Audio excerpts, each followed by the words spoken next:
नमस्कार. इथे तुम्ही हे शंकरपाळी बघा.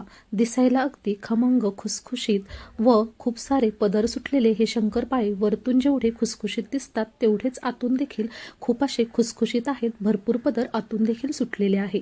हे शंकरपाळी बनवण्यासाठी मी तुम्हाला खूप साऱ्या टिप्स व परफेक्ट प्रमाण सांगितलं आहे. इथे आपण अर्धा किलो मैदा घेतला आहे. मैदा हा एका वाटीने मोजून घ्यायचा आहे. आता इथे मी ही वाटी सेट केली आहे. या वाटीने हा मैदा 3 वाट्या भरला आहे.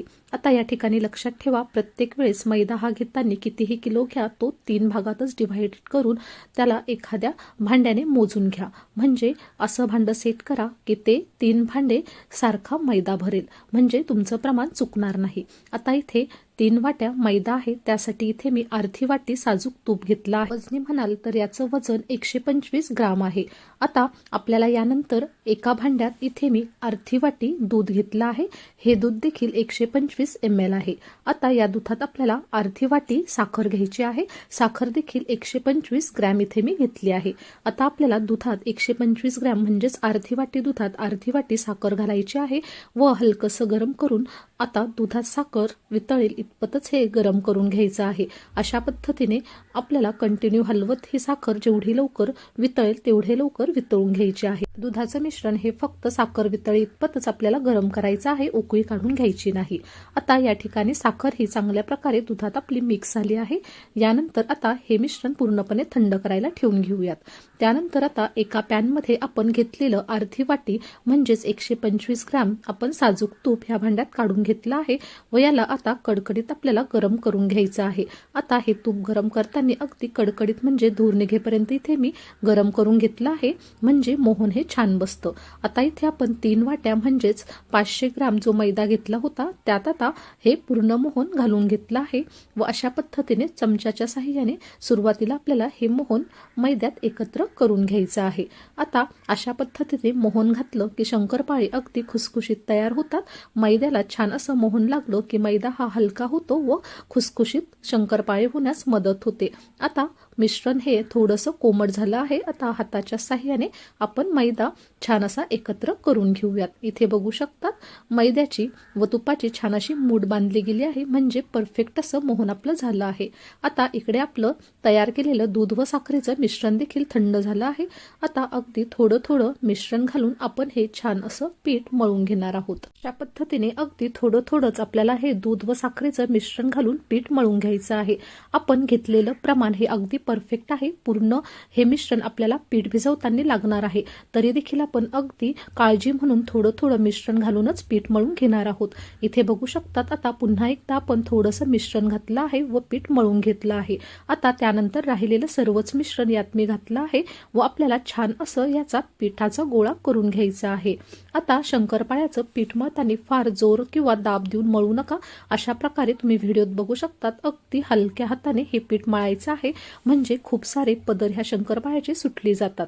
इथे बघू शकतात पूर्ण मिश्रण आपलं संपलं आहे व परफेक्ट असं आपलं शंकरपाळ्याचं मिश्रण हे किंवा पीठ हे तयार झालं आहे. खूप घट्टही नाही किंवा खूप सैलही नाही, अगदी परफेक्ट असं पीठ मळून आपलं तयार आहे. आता आपण यावर झाकण ठेवून साधारण 15 मिनिटांसाठी हे रेस्ट करण्यासाठी ठेवणार आहोत.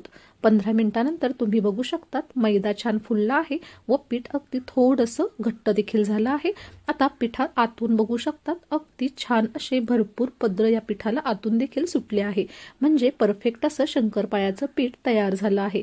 आता त्यातील एक आपल्याला गोळा घ्यायचा आहे व आता एक पोळी आपल्याला लाटून घ्यायची आहे. शंकरपाळ्याचं पीठ घेताना थोडं जास्तच मोठा गोळा घ्या, म्हणजे आपल्याला ही पोळी थोडीशी जाडसरच ठेवायची आहे.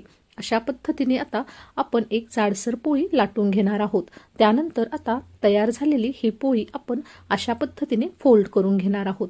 या पद्धतीने पोळी फोल्ड करून घेतली की शंकरपाळ्याला आतून खूप सारे पदर सुटले जातात व शंकरपाळे पदर सुटल्यामुळे अतिशय खुसखुशीत तयार होतात. आता तयार केलेला हा उंडा देखील आपण छान असा लाटून घेणार आहोत. अशा पद्धतीने तुम्ही थोडीशी जाडसर ही पोळी लाटून घ्यायची आहे. अगदी पातळ ही पोळी केली की मग शंकरपाळे कुरकुरीत व कडक होण्याची शक्यता असते. त्यामुळे शंकरपाळे खुसखुशीत होण्यासाठी तुम्ही अशा पद्धतीने थोडी जाडसरच पोळी लाटून घ्यायची आहे. आता आपलीही तुम्ही बघू शकता जाडसर पोळी लाटून तयार झाली आहे। तुम्ही यापेक्षाही थोडीशी जाड ही पोळी ठेवू शकतात। आता चारही बाजूने आपण कडा कापून घेणार आहोत, चौकोनी आकार देऊन घेणार आहोत, म्हणजे साईडला क्रॅक्स जे गेले आहेत ते निघून जाईल व छान असे एकसारखे शंकरपाळे आपल्याला कापून घेता येतील। आता या ठिकाणी तुम्हाला तुमच्या आवडीनुसार लहान मोठे शंकरपाळे तुम्ही इथे पाडून घ्यायचे आहे। अशा पद्धतीने सुरीचा वापर करून आपण उभे आडवे काप देऊन छान असे चौकोनी शंकरपाळे तयार करून घेत आहोत। तुम्ही बघू शकतात अगदी सहज हे शंकरपाळे कट होत आहेत, म्हणजे परफेक्ट आपलं हे मिश्रण तयार झालं आहे। कुठेही सुरीला हे मिश्रण चिकटलेलं नाही। अशा पद्धतीने तुम्ही बघू शकतात छान असं हे शंकरपाळे आपलं बनून तयार झालं आहे। याच पद्धतीने आता आपण राहिलेले सर्व शंकरपाळे तयार करून घेणार आहोत। अशा पद्धतीने इथे सर्व मी शंकरपाळे तयार करून घेतले आहे। आता एकदाच हे शंकरपाळे तयार झाले की तुम्ही अशा पद्धतीने एकावर एक देखील ठेवू शकतात। त्यानंतर आता एका कढईत आपण तेल हे गरम करायला ठेवलं आहे व तेल हे गरम करून आपल्याला गॅस हा मीडियम टू लो फ्लेमवरच ठेवायचा आहे। ठिकाणी तेल गरम करताना फार धूर निघेपर्यंत अगदी कडकडीत गरम करायचं नाही।